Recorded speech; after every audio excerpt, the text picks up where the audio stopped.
I really enjoyed the first Benchwarmers film. I was really looking forward to the second one. Having now watched it, I can say that it was okay. It's not as good as the first. I wouldn't watch it again, but if you liked the first one, I'd say give it a go. You also don't need to have seen the first one, so if there's anything about this that draws you to it, you can absolutely watch it without having seen the other. This was released in 2019. It's directed by Jonathan A. Rosenbaum, written by Stephen Mazur, and we have a cast including Klein, Jon Lovitz, Chelsey, Reist, Lochlyn, Munro, and various others. And this focuses on our protagonist, Ben. And he was set to be a professional baseball player, but something happened. It didn't go to plan. And he now has to manage his new company's softball team. And that's partly what the film is about. It's also an interesting look at his relationship with his son. I thought his son, Jack, played by Liam Hughes, was a really likeable character. I loved what he brought to this. And in general, I liked the softball scenes. I thought they were quite interesting. They certainly worked well. There are a lot of scenes not focusing on the game, and that's not necessarily a bad thing, as they do serve a purpose.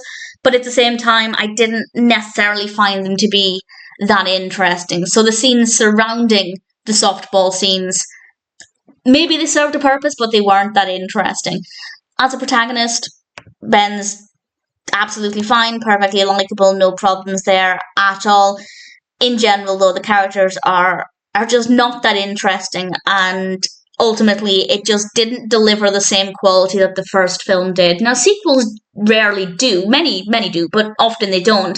But considering there had been such a length of time between the two films, it's not like they were running on fatigue and were just churning something out that was similar but a little different and not really putting the effort in because it was capitalising off of the immediate, however much success the first film had.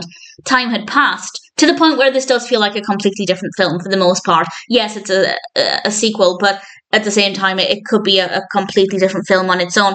And I feel like that means that there was a lot more opportunity for quality, for giving a reason why so much time had passed. I don't know why there's a lot of time between the two films. If anybody does know, please feel free to let me know. But I don't feel like they've been working on the film this entire time. Not that that would be reasonable, but the quality is just not there. But it's watchable. It's certainly a watchable film.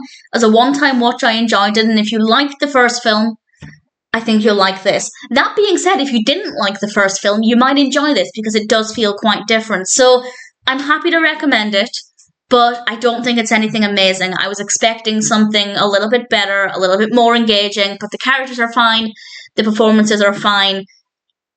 In general, there's nothing wrong with it. It's just maybe not the most engaging. But that being said, as a one-time watch, I thought Benchwarmers 2 Breaking Balls was an okay experience, and if it appeals to you, then I'm happy to recommend it.